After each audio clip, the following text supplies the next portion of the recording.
Good day, everyone. This is Pineleaf Noodles, and welcome to DDO Players News, where we take a look at the latest news in DDO and on the tabletop. And please welcome my co-host from Ravenloft, Draculita. Hey, now everybody, how's it going? Hello there, Drac. How are things going over in Barovia? Not too bad at all. Haven't had to flay any villagers lately, so things are going well. All right. Good. It's nice to have some villagers that are still alive. That's right. It's hard to have someone to call you Lord if they're all dead. See, exactly.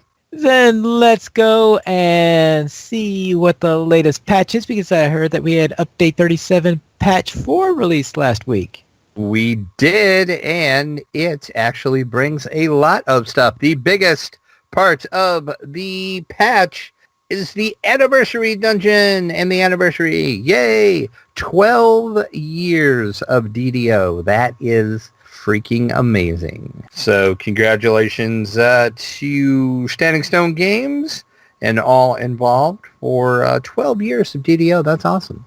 I would be hard-pressed. There's only a couple other MMOs that are still around after 12 years. So DDO, congratulations to you. But yes, the patch introduced the 12-year celebration, and including in that, of course, is the anniversary dungeon, which is now back. And then also our gift that we get for the 12-year celebration. It is a cosmetic this time around, and the cosmetic is by character. So each character that will log in from February the 23rd through April the 1st will receive a slice of birthday cake in your inventory. And then all you got to do is double-click on that cake, and then a UI will pop up, and it's going to allow you to select the look that you want. The look of the cosmetic is the same. The only difference is you can either get a robe, you can get it in medium armor, you can get it in heavy armor, a light docent, or a heavy docent. Okay. So you have a choice, kind of. Kind of, yes.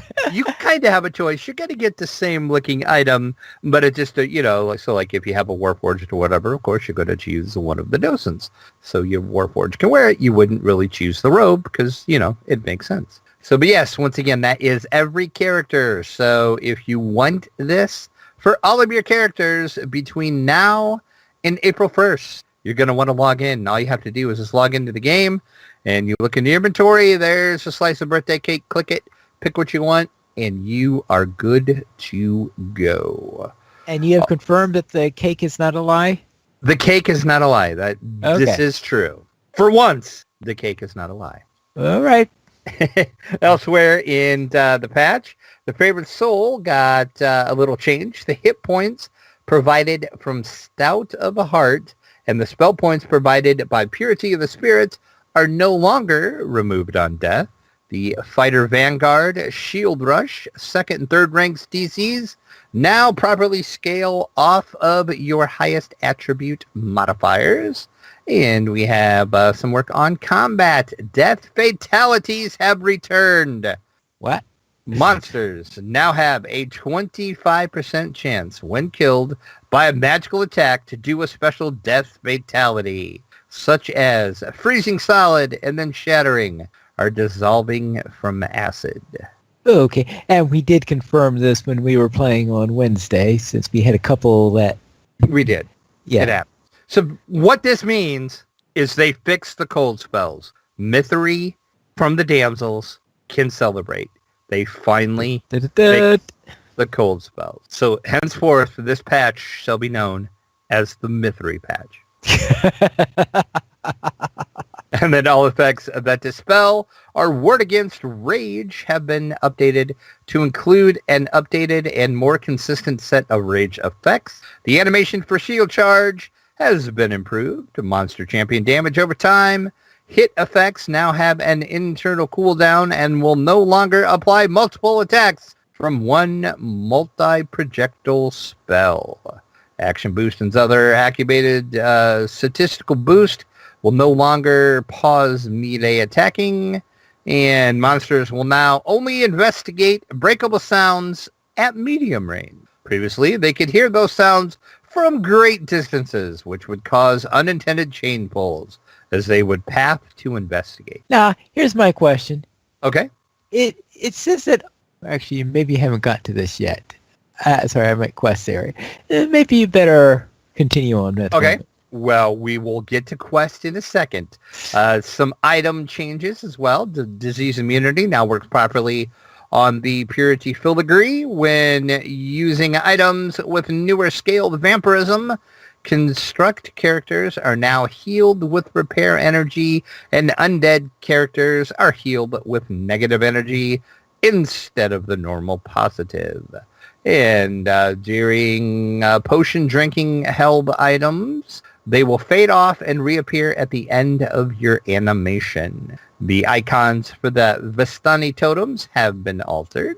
The Great Crossbow Volley Air Blast of the Dam. Arbalest? Arbalest, sorry. Is now more visually impressive. Ooh. So it got an upgrade, apparently. And some legendary green seal set bonuses. Buff bar tooltips have been altered for clarity. And now we'll get to the quest. So apparently you have a question about this. But we'll start off with, as we mentioned kind of at the top of the show, the anniversary event has been updated with new rewards. NPCs and more will be discovered when the event opens later this week, which it is now open. So you can go in and jump in there.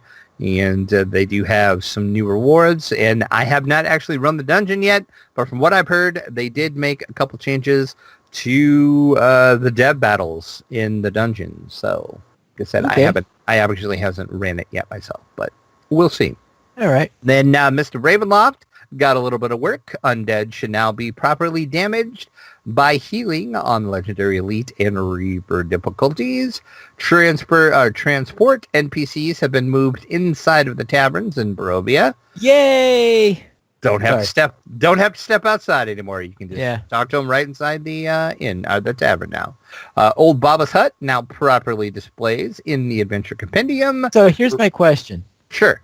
Okay. Does this mean that the hut itself appears as a monster to be killed within the compendium is what they mean here? Or they mean that the monster is killed within the quest Old Baba's? No, they're talking about the raid shows up in the Adventure Compendium. Okay, that the raid shows up in. They're not saying that they count how many times you kill the hut. Then right? No, not Monster Manual. Adventure Compendium. Okay. Raid weapons. Speaking of raids, now have their correct icons. The blessing of the Feather Feet is no longer lost upon death. It is now possible to see where you have recently been on the landscape map. Thank God for that. As someone who has transversed the wilds of Barovia, it gets kind of confusing to remember, have I been there or not? Have I checked that area? So yeah, now you can actually see where you've been. All right.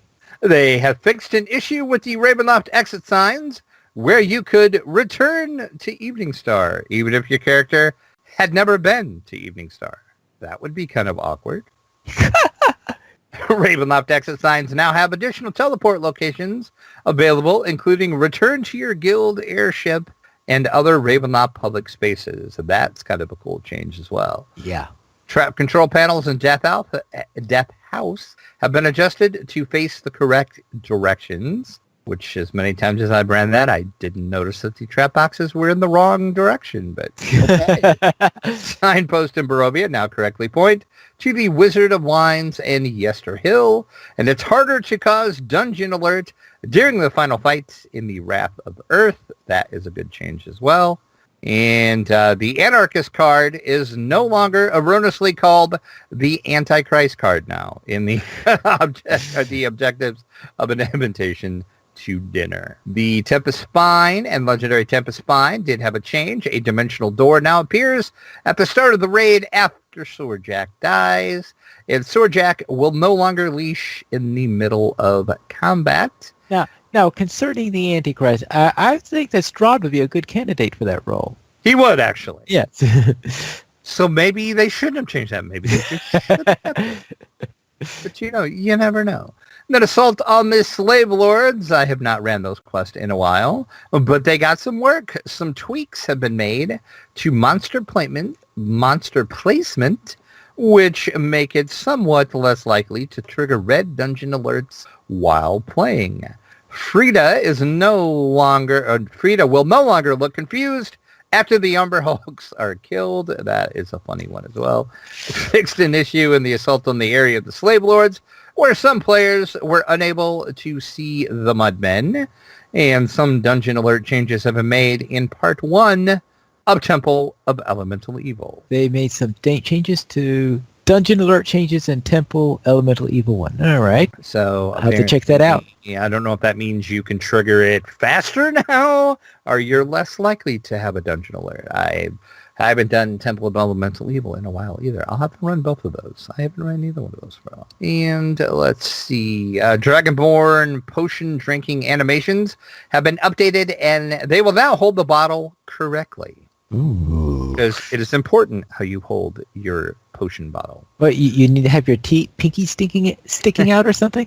Exactly. Class, Pinely. Class. Sentient weapons. The audio will now say the same thing twice in a row, less often. And finally, to round it out, there's a new slider in the audio options to adjust the volume of the sentient weapon voices. The earlier checkbox to mute or unmute, let's try that again, sentient weapon voices has therefore been removed. And saga completion dialogue will now correctly reference the saga in question rather than thanking people for saving Evening Star. And the last thing is House Jurasco has had a slight layout alteration. This is due to Update 38. So they are preparing the way for Update 38 by changing Jurasco just a little bit. And that is Update 37 Patch 4, the release notes. Now, I'm sure everything was perfect here and that they didn't need to have any more patches since then to fix it, right?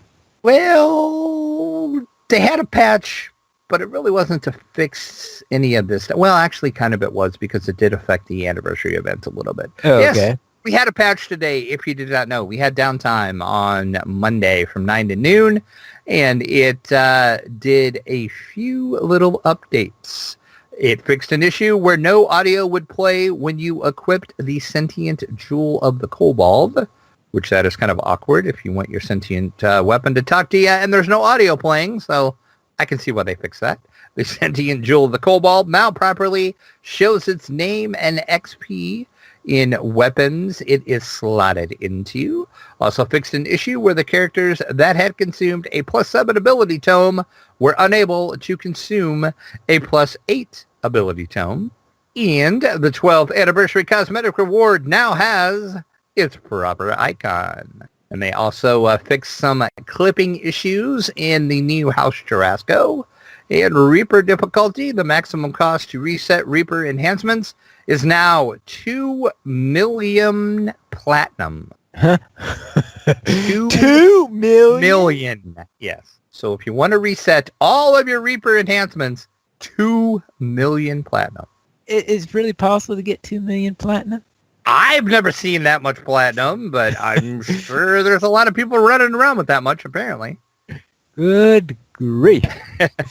So there you have it. That's what was in the little downtime patch today.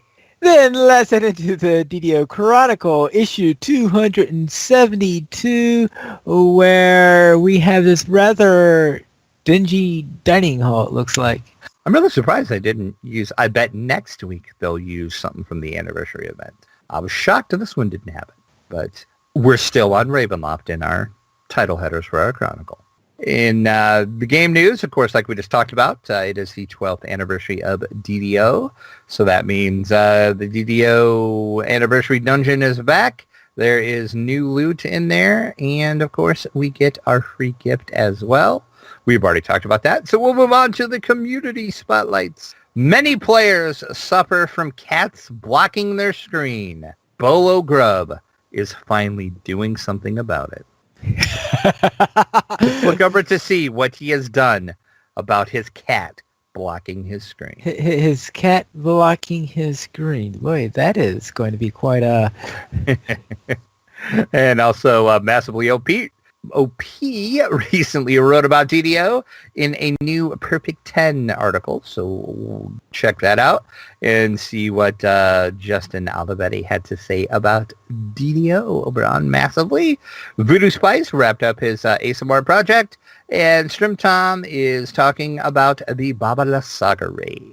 And then, of course, we do have our fan site news section where Band VP is launching a new video series, and he starts the video series off going through the release notes that we just talked about. DDO Cast episode 507 discusses teaching raids and levels 25 and 26. So click over and listen to the latest DDO Cast. Damsel's DDO recorded episode 84. So click over and listen to that. And Mickey is entering raid week 62. Mickey is crazy. And Gaming SF brings the fire resistance. And we're going to round out the fan site news section with Even Notes. Has a litany of problems in the latest Streaming with Even. And of course, we have our Chronicle comment of the week. Okay. Happy 12th anniversary, DDO. Make up your own question this week. So talk amongst yourselves. Make a question up and go for it. Yeah. And then, of course, let's run out the Chronicle with our official screenshot of the week. Mortis Yike. gets his game face on for Ravenloft in the 355th DDO screenshot of the week. That, of course, is the skull mask from the Night Rebels event, and he's standing in Ravenloft, so hence he's getting his game face on. Okay. It's a cool screenshot. Ready. He's going to frighten some of the undead in the area. Possibly, yes, he is. Then let's go and see what is on sale for this first week of the anniversary. We have 20% off select adventure packs, monster manuals, attack spells, and sentience toolkits. We have an amazing, awesome free sample of the week. That is a Mirror of Glamoring. Use the coupon code MIRROR, MIRROR, MIRROR, and you will get yourself one free Mirror of Glamoring. That is an awesome free sample. And we normally don't talk about this stuff because it usually ends before the show starts. But this time, we could actually talk about the bonus days. And that is bringing you plus 20% Reaper XP, plus 20% Heroic XP, and plus 5% VIP XP. And that runs through March 4th. And yes, to answer anyone's questions, those all do stack. So if you're in Heroics and you're a VIP, you're going to get plus 25% experience. Yay! Yeah, it's amazing. And then you can also get double points in the DDO store. That is also through March 4th. And the McRib of DDO is back. That's right. Heroic and Epic Autos boxes are on sale through March 4th. So if you were awaiting the McRib of DDO, go now. Now is your chance. Now is your chance to find McRib. Then let's head into our site news where we actually have a screenshot of the week. It's been a while since we've had one of these things. Yes, it has been a long time since we've had a screenshot of the week, and Bonnie Bew sent us an email, and she said, I was stunned and amazed that I actually took a screenshot in DDO that either wasn't blurry or that it had my thumb in it. So I felt... your thumb in a screenshot? Don't you remember the screenshot she sent in that had her thumb in it? Oh, well, I guess I forgot about that one. Yes, she is known for taking screenshots with a thumb in it. Look back at our previous screenshots of the week, and you'll see what I'm talking about. She says, this is my rogue Altunia Rook fighting Lorgoth the Destroyer. That is an amazing name, by the way. What quest is that in? That is in Death House. That's the end of Death House. Oh, I guess I never had a good look at the monster. That's the Shambling Mound, Lorgoth the Destroyer. And she says, it does kind of look like I'm fighting a Were-Raven too, but that's actually my companion giving a moral support. Because nothing says poor choices like taking a ginormous Shambling Mound with little itty-bitty knives. So there you go. So you can go over to the site and see that she is basically, fighting Lorgoth with some daggers because, that's a good idea. Yeah, always a good idea. So thanks, Bonnie, for sending that in. If you have a screenshot you would like to see featured on the site, send it to podcast@ddoplayers.com, and we might feature your screenshot. Then let's head into what's on the tabletop, and we'll begin with Sword Crafters, a new game that is on Kickstarter. And what is so special about this game? Because you craft a sword, Pineleaf. The name says it all. You craft? You're crafting a 3D sword out of 2D game pieces. Okay. And then once you get through the game, you will actually hold the sword that you crafted in your hand. And at the end of the game, your sword is going to be judged based on its length, the quality, and the magic. Of course.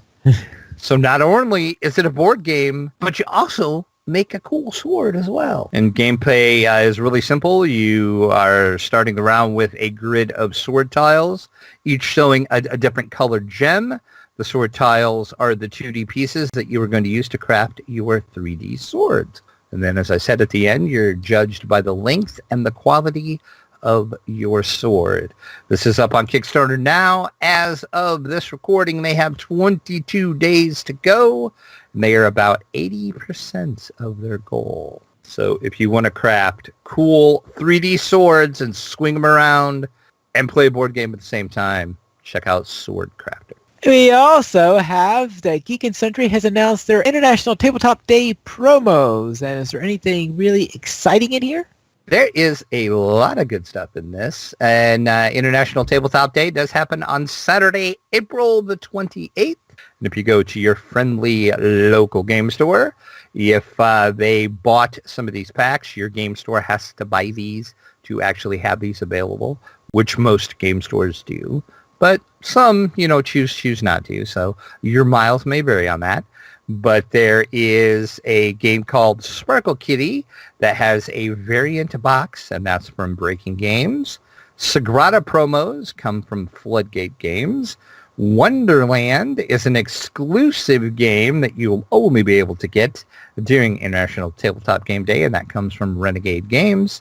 Action Cats is an International Tabletop Day expansion, exclusively only on Tabletop Day can you get that as well, and that's from Together Studios. And there is an International Tabletop Day promo pack by Fireside Games, and that includes promos for Hot Shots, Castle Panic, and other Fireside Games. So there you go. If you find yourself in your friendly local game store on International Tabletop Day Saturday, April 28th, you might be able to get some of these cool promos and brand new board games. Then let's go and find out what is on the screen this week. And I've heard that there's an update on the Dungeons & Dragons movie. Is it an interesting update or a hopeful one? Well, it's interesting. We haven't heard much about the D&D movie other than, they said it's coming out July 23rd, 2021. Wonderful. So 2021. We have that to look forward to. But we now know who might possibly be the director. Once again, the movie has been in development for quite a long time, and they are looking at the director whose name is Chris McKay. His name might sound familiar to you as he directed the Lego Batman movie, among other movies, but that's probably his biggest, I think, movie that he's made that most geek-type people would know would be the Lego Batman movie. And he did also direct numerous episodes of the cartoon Adult Swim show Robot Chicken. And he is also recently been announced he is the director for the upcoming Nightwing superhero movie as well. So he's got some geek cred. We'll see what he does with the Dungeons & Dragons movie. And of course, this is not even official that he's the director.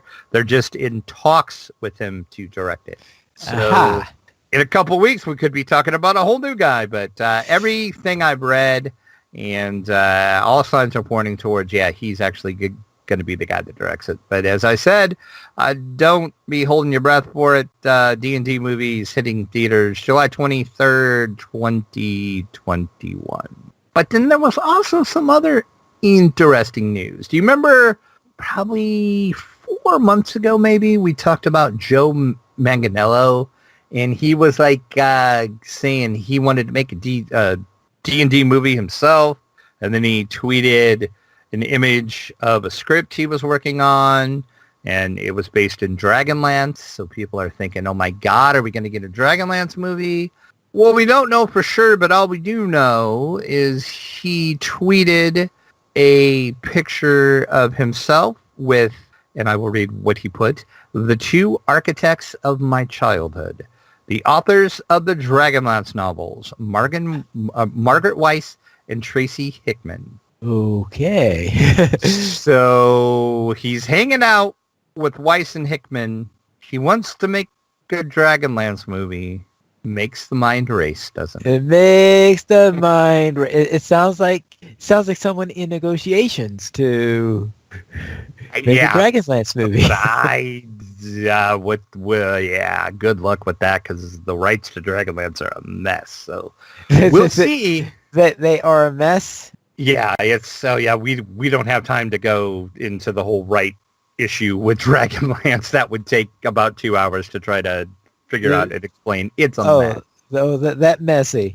Yeah, it's crazy. So he's apparently got something coming up, but we don't know what. Could it be related to that? Is it all a big troll? Who knows? I guess we'll find out. We'll have to find out soon enough. Oh boy. Then let us head into something that is known to be in development, and that is the Lord of the Rings, the living card game video version. And you have a little preview of it, and I was trying to figure out, was there anything in this preview that we hadn't heard before, because it all sounded familiar. The only thing that was in it was actual gameplay footage. I think I even seen that before. No, this was the first time that they actually showed off footage. And they showed off, some of the mechanics and how the mechanics of the video game version will work versus the tabletop version. And it looks like from the little promo that they put out, they call it a trailer. And for one, that was not a trailer. But anyway, that's besides the point. It looks like it's going to be a pretty direct comparison to the tabletop version, and it looks like they did a good job just from the little bit of gameplay that we did actually get to see. Which is rather strange, seeing how the last time I saw something, they made it sound like that there were some significant changes from the tabletop version. Yeah, I know. That's what I thought weird, because in the press release they sent, they kind of pointed that out, that they were going to make some changes. But it could be there's a lot more that we didn't see, which is obvious because this was not very long, and they basically just went into like a little quick combat situation. But it looks really good. I guess we'll find out. It should be on Steam Early Access soon, so we can find out how well it plays. Well, they said first quarter, which implies that it has to be within a month if they're going to make first quarter. Yeah, exactly. So they best be getting on that. Very well then, but I know that sometimes when someone has a board game that they're putting onto Steam, that early access dates have been known to slip, shall we say? Indeed, they have. And let's have a look at our week in gaming this week in Jiraq. What have you been up to? Well, I took my Shader Kai, still trying to get that stupid quiver in the Devil's Gambit. Of course. German Barrett, still not getting it, so blah, whatever. And then played with you. I will let you talk about what we did. But then that same character that I'm playing with you actually, towards the end of the night when we were playing, you leveled to 13, and I was only on like my second bubble, and I'm like, what the heck? So I thought, okay, my goal is going to be to try to level to 13 before we play again on Wednesday. Right.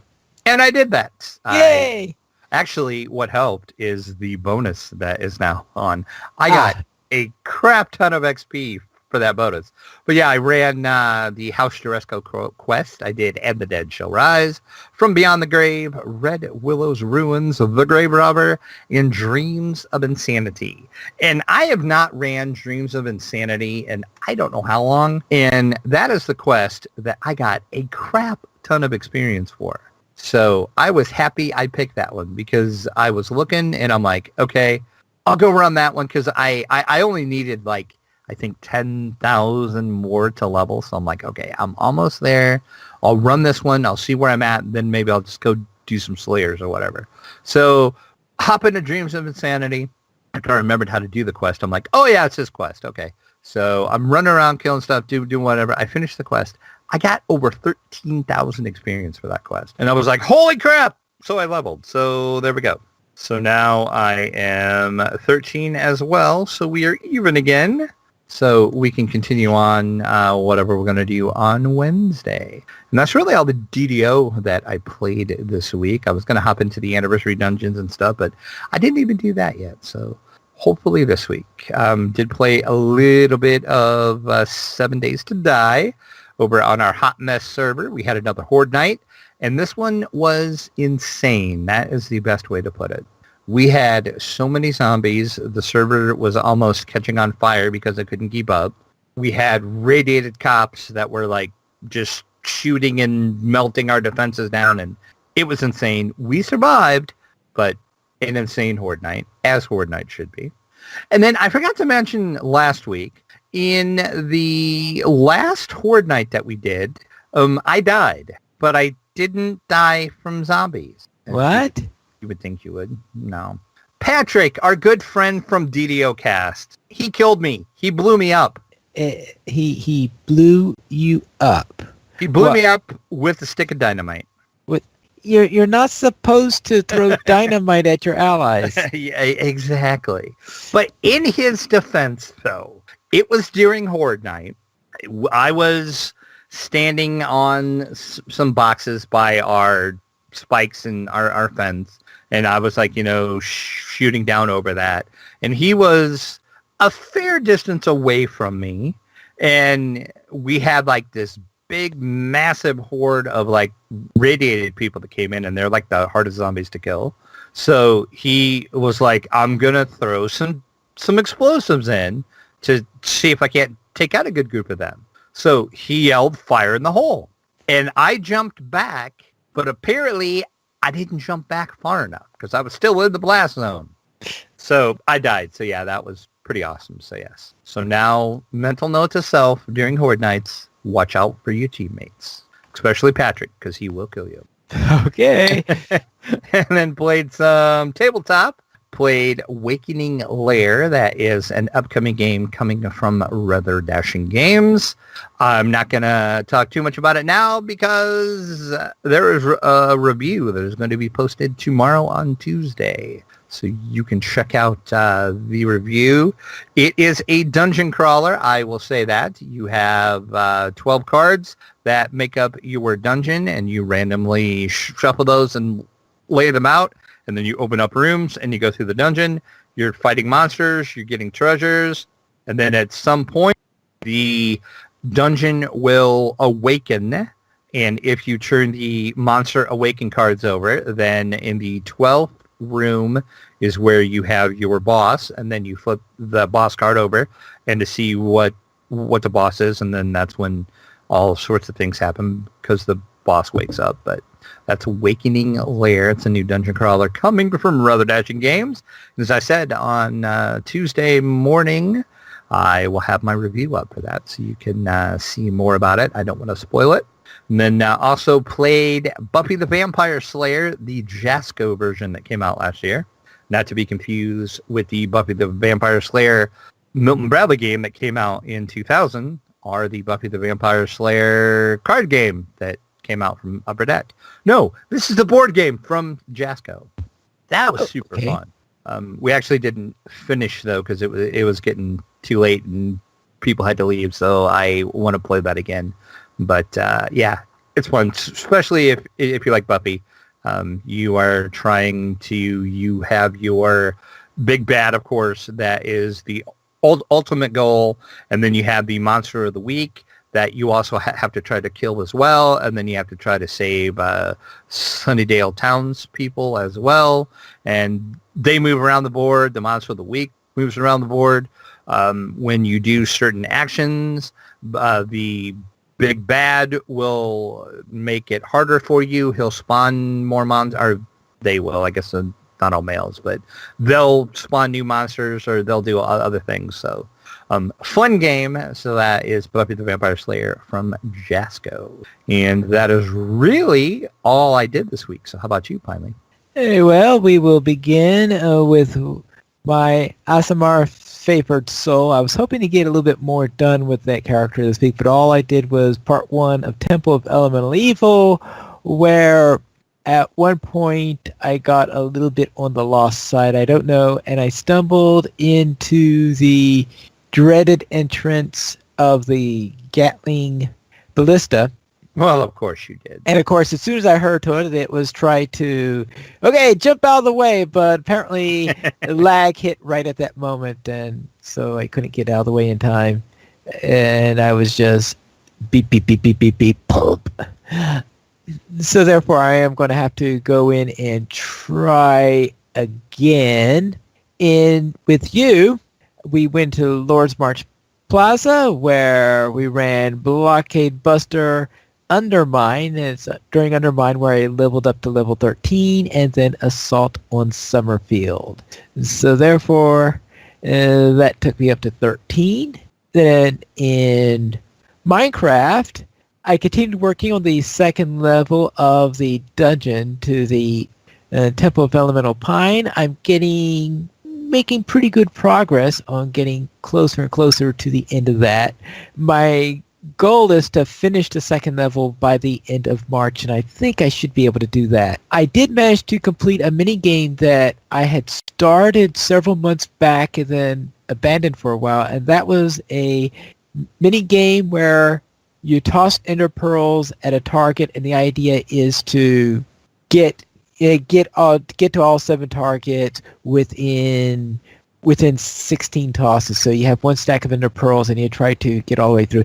Sort of loosely based on the rules of golf, though there are a number of differences in there from how that operates. But the idea there is you start, I guess you call it a team position, you toss the pearl, and you're going to try to get to the target as quickly as you can. Actually, in order to get credit, you have to be close enough to the target to press the button to light up the redstone lamp that's on top of it.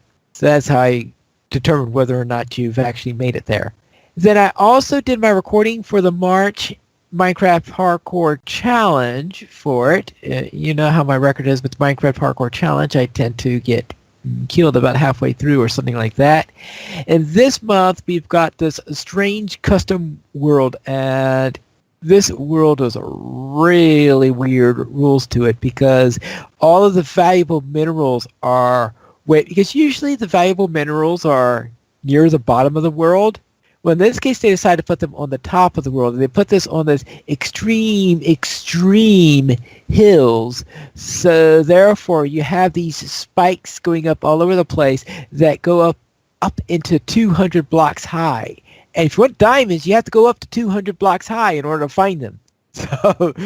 So diamonds are even tougher to get than in this. And we're supposed to collect all sorts of things. You need sand, you need to go into the nether, you need to get diamonds and gold and all that stuff.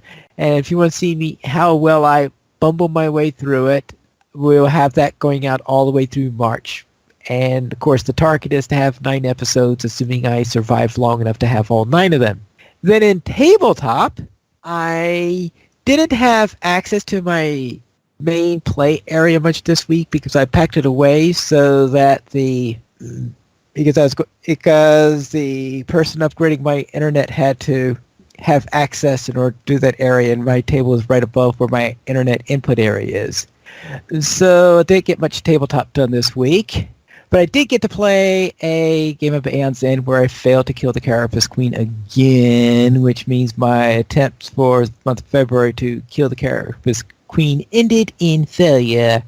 Then in Tales of Candlekeep, Tomb of Annihilation, I decided to run both Kawasha and Dragonbait. In other words, two heroes going in at the same time, going against the Great Ape. And I actually managed to kill the Great Ape. Yay!